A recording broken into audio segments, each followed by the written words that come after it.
Hi, my name is Matthew W. Kent. I'm the author of Harbor Defenses of San Francisco, 1890 to 1950. Today I'm standing in front of the Fire Road entrance to Hill 640 Military Reservation.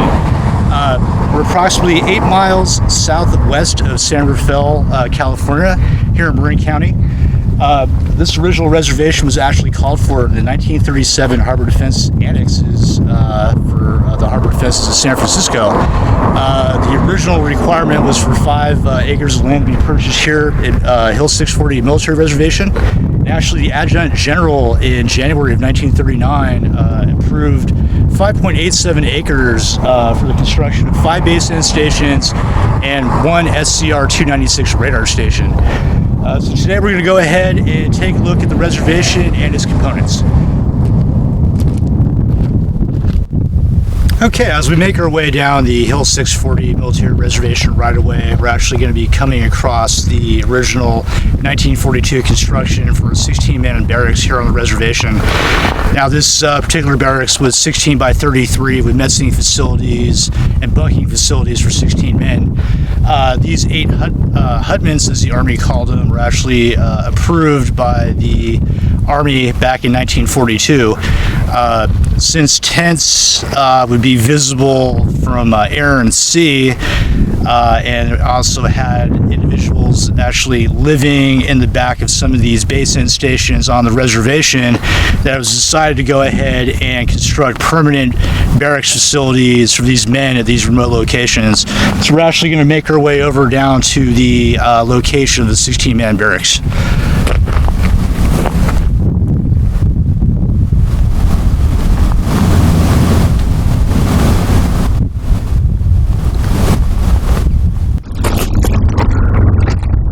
Okay, we're now at the location of the 16-man barracks here at Hill 640 Military Reservation.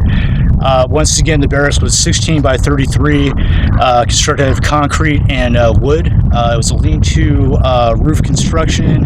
It was supposed to be camouflaged in accordance with the local camouflage available.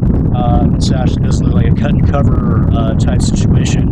But we're going to go ahead and take a look at the remains of the concrete foundation to the barracks here.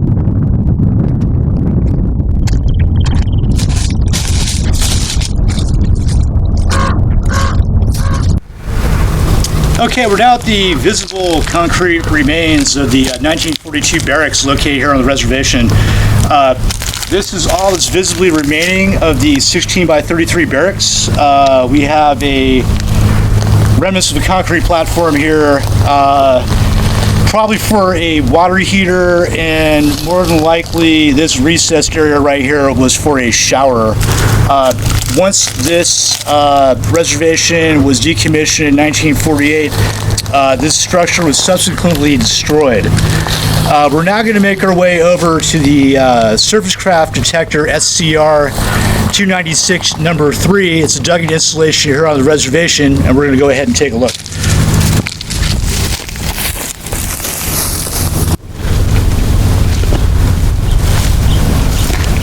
Okay, as we make our way up to the dug-in installation for the transmitter building for the SCR-296 number 3 station, we're actually at the remains of the concrete pad for one 25 kVA gasoline electric engine that provided standby power to the reservation in the event that commercial power was lost from PG&E.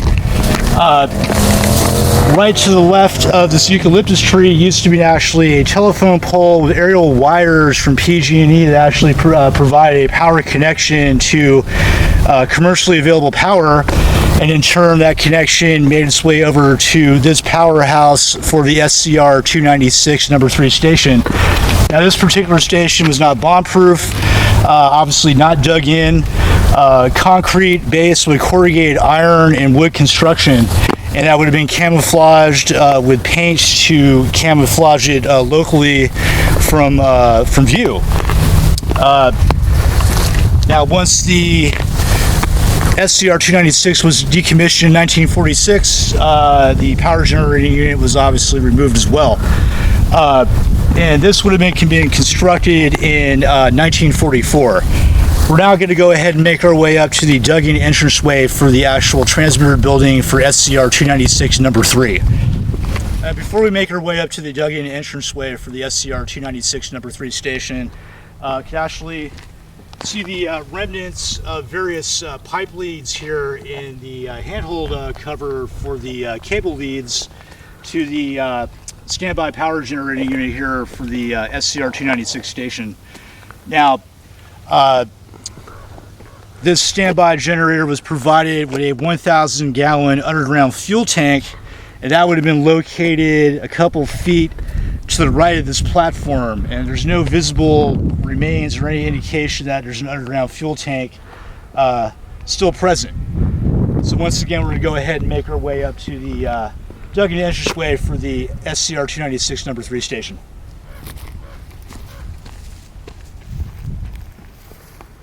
Okay, I'm now at the dug-in entranceway to the dug-in transmitter building for SCR 296 number 3. This is actually the land for this particular installation was approved back in 1941 with additional acreage purchased for this site to be constructed here. Now, this was actually built in 1944 and transferred over to the Coast Artillery in May of 1944. Now, standard personnel complement was 5 personnel at all times. 6 people would be present if standby power was being used at this particular installation. Now, the SCR 296 being a surface craft detector 296, actually is a standalone radio station capable of transmitting and receiving the radar signal being generated. And you're looking at a maximal dependable range of about 55,000 yards, which puts the radar arc just in front of the Farallon Islands. Now, the minimum height requirements for an SCR 296 station would be that the station had to be 100 feet above sea level. Now, this particular installation, we're about 580 feet above sea level on top of this knob hill here at Hill 640 Military Reservation.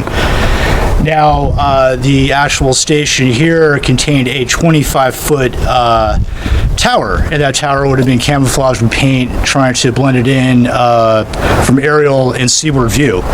We're going to go ahead now and make our way into the actual dug-in portion of the installation here.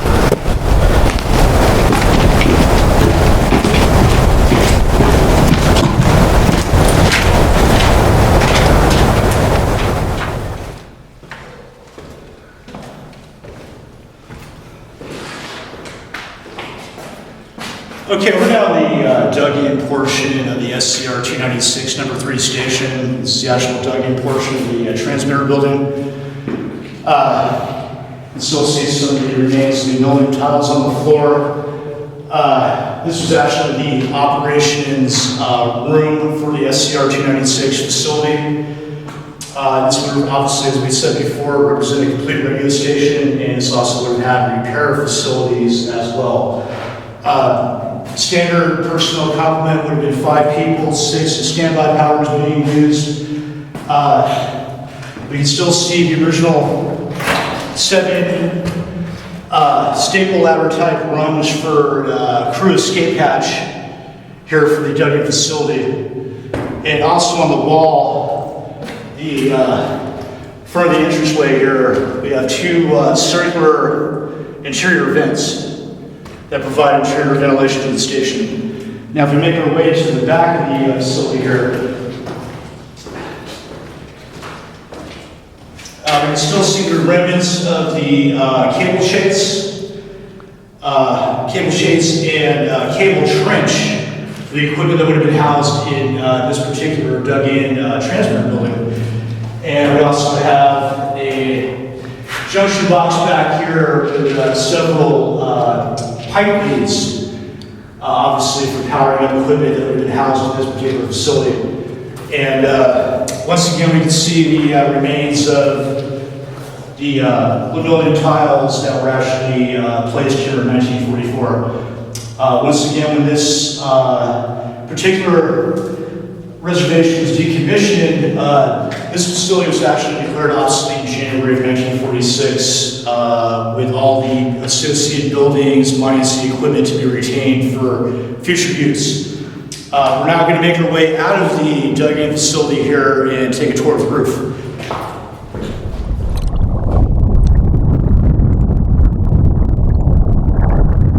Okay, we're now on the roof of the dug-in transmitter building for the SCR 296 number 3 station. Still have a lot of interesting items to discuss up here. We have the original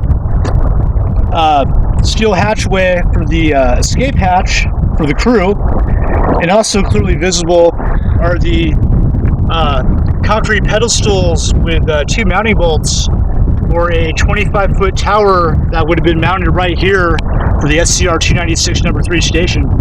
So we have one concrete pedestal over here, another one to my right, and we have another 2 pedestals right here. Now we also have the remaining interior vent that's still present for the reservation of the dug-in station. This is actually starting to deteriorate and has lost its metal flume that would have been mounted on top of this particular vent. Now, this station actually had 2 above ground vents, one like this and another one a couple of feet over to my left. And also is the original cable feed for the antenna tower. Now this would have provided the antenna lead for the equipment underneath us in the dug-in station.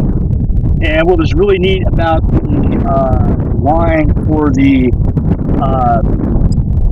for this line would be that nitrogen was actually pumped into the line to keep moisture out, which is pretty neat. So we can still see here the original pipe leads for the antenna tower. And that concludes the SCR 296 portion of this tour of the Hill 640 military reservation. We're now going to make our way down to the 5 basin stations that were constructed on the reservation here starting in 1941.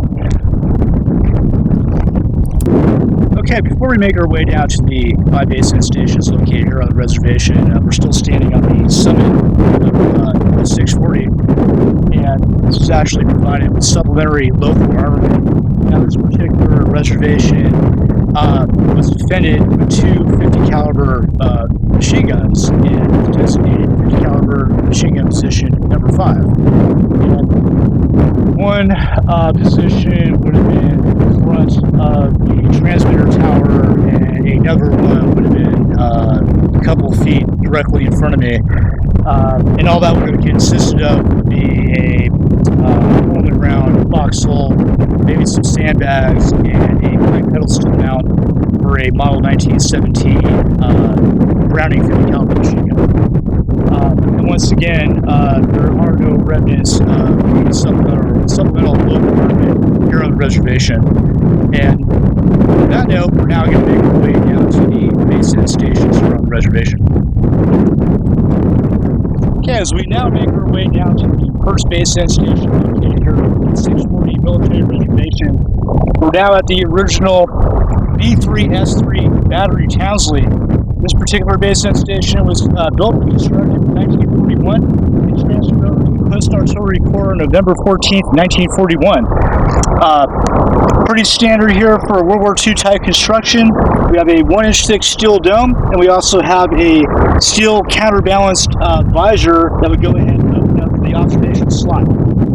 Now, what's really neat about this particular station is that there's actually pieces of steel L girders welded to the facade of the metal dome here in order to place local rocks for camouflage to break up the silhouette of the dome. Your standard personnel complement would have been 3 personnel at all times, 2 personnel for the operation of the basin station. This station was also complete with a rear room for a switchboard and a repeater, bringing the personnel complement up to 3 people. Now, in 1943, when power was authorized for basin stations here at the reservation, this particular basin station was converted for use as a reservation powerhouse in 1943. The rear room containing the switchboard and repeater equipment would have been removed and the F5 generator put in its place. Once this was converted to a powerhouse, a new B3S3 Battery Townsley was constructed in 1943, a couple hundred feet in the rear of this particular basin station. We're now going to make our way over to B6S6 Battery Davis, same type of World War II dug-in basin station construction. Let's go ahead and take a look.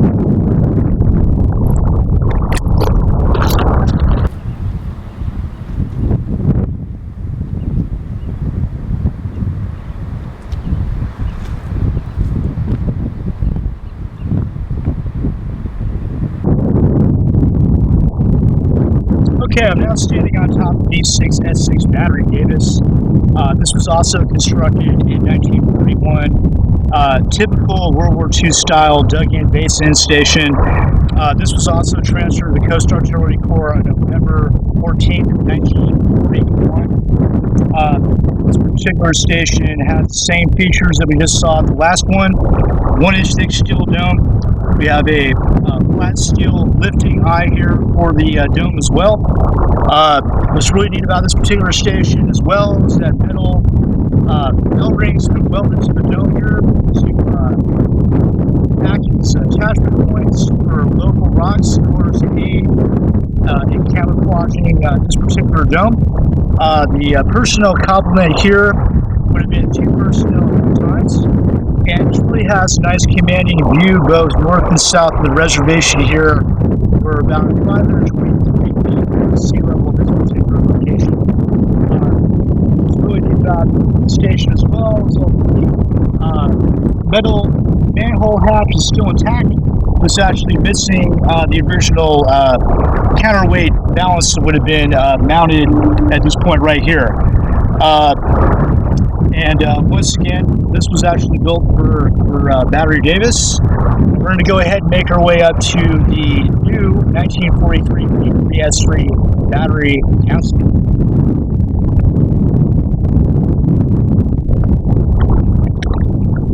Okay, I'm now standing in front of the new location for the new B3S3 battery Townsley constructed in 1943.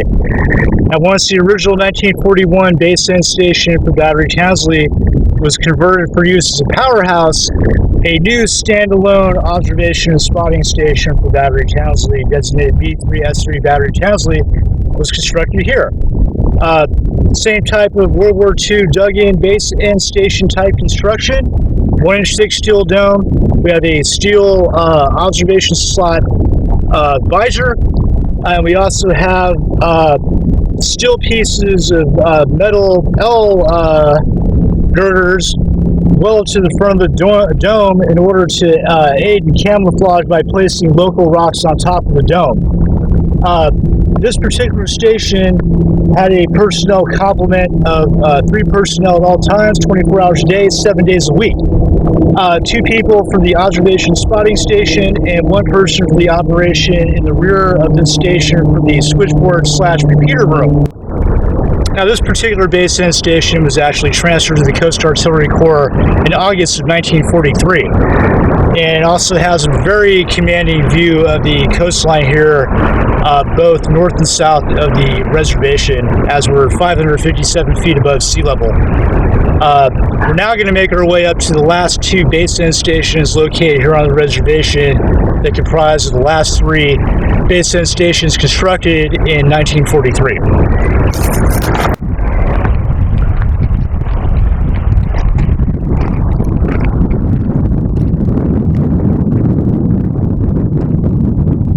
So I'm now standing in the rear entranceway here to the new B3S3 battery Townsley, which was constructed in 1943. With most base end station constructions in 1943, you actually had 2 entranceways into the station. One would have been on top of the station with a manhole cover, and another entranceway would have been constructed to the left of the actual dug-in base end station to add for additional ventilation to the station and another point of entrance and egress from the station as well. Now, you would be able to ascend a small flight stairs here and enter into the station through a steel door. Now, the front of the station would have had a base for a DPF finder, depression and position finder, and a pipe mount for a model 1910 azimuth instrument. And that is the standard equipment package for all the base end stations located around the reservation. We have 2 more to go, Let's go ahead and take a look.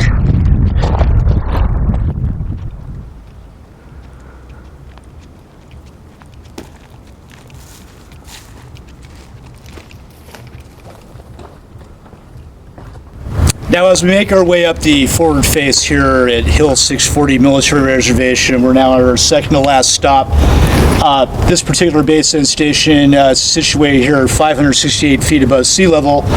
It was actually built and constructed for battery construction number 243, a modern series 206-inch battery located at Fort Miley in San Francisco.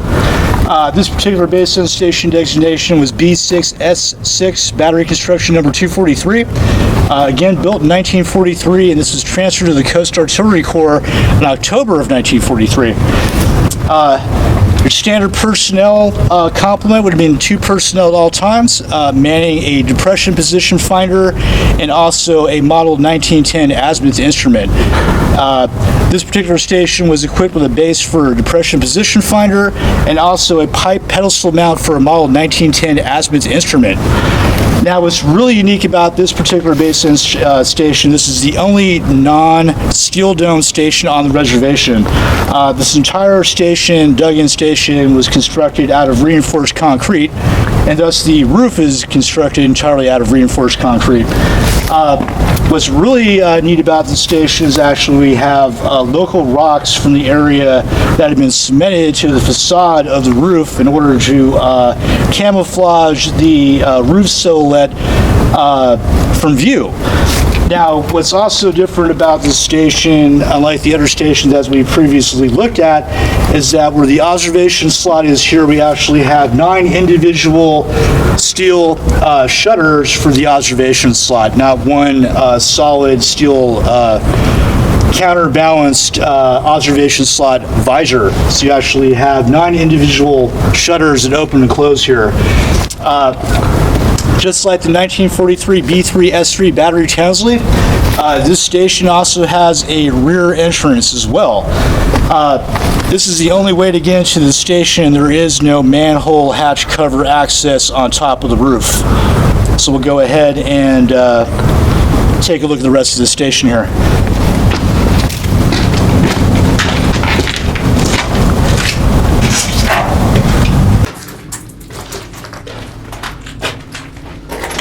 Okay, we're now in the dug-in entranceway to the battery construction number 243 base end station.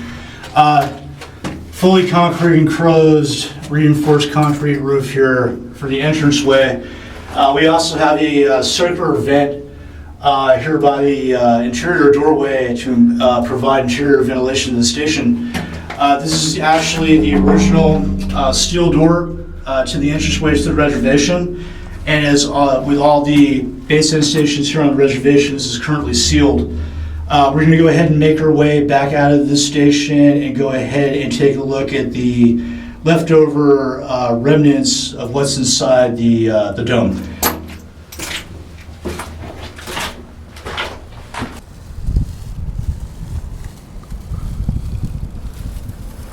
Okay, we've now made our way back to the front of the station. We can see the remnants of a pipe pedestal mount for a model 1910 azimuth instrument, along with the base for a model 1907 depression position finder. And once again, this station is completely sealed, and this is all the remnants that are presently inside the dome of the station. We're now going to go ahead and make our way up to the final base end station located here on the reservation for battery construction number 129.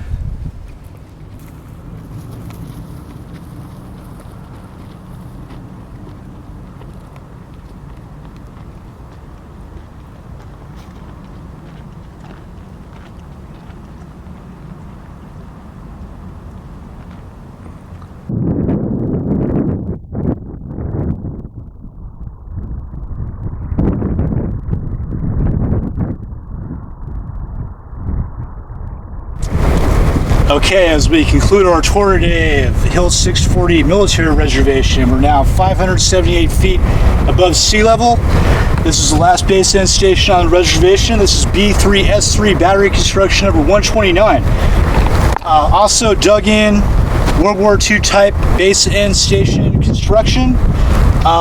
Built in 1943. This is actually transferred to the Coast Artillery Corps in October of 1943.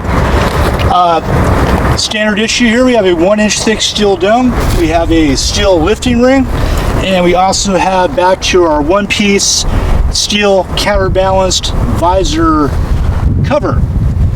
Now this station would have had 2 personnel at all times, would have been outfitted with a base for a depression position finder and a pipe pedestal mount for a model 1910 azimuth instrument.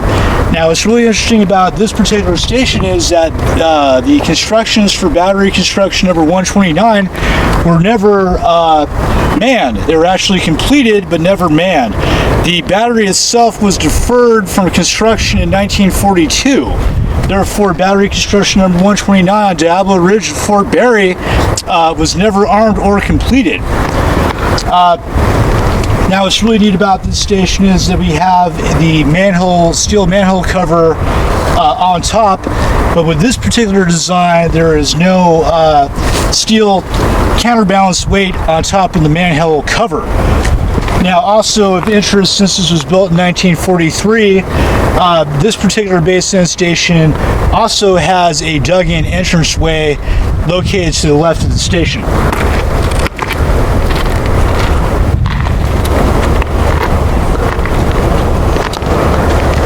So as we can see, these are some of the finest surviving examples of base end stations located here in Marin County. Okay, so I'm standing in the dug-in entranceway to B3S3 battery construction number 129. I'd like to wrap up the tour at this point. We've now explored all 5 base end stations, the reservation powerhouse, and the dug-in transmitter building for the SCR 296 number 3 station. And on that note, I'd like to thank you for coming along. Once again, my name is Matthew Kent, and I'm the author of Harbor Defense's San Francisco Field Guide, 1890-1950. Thank you.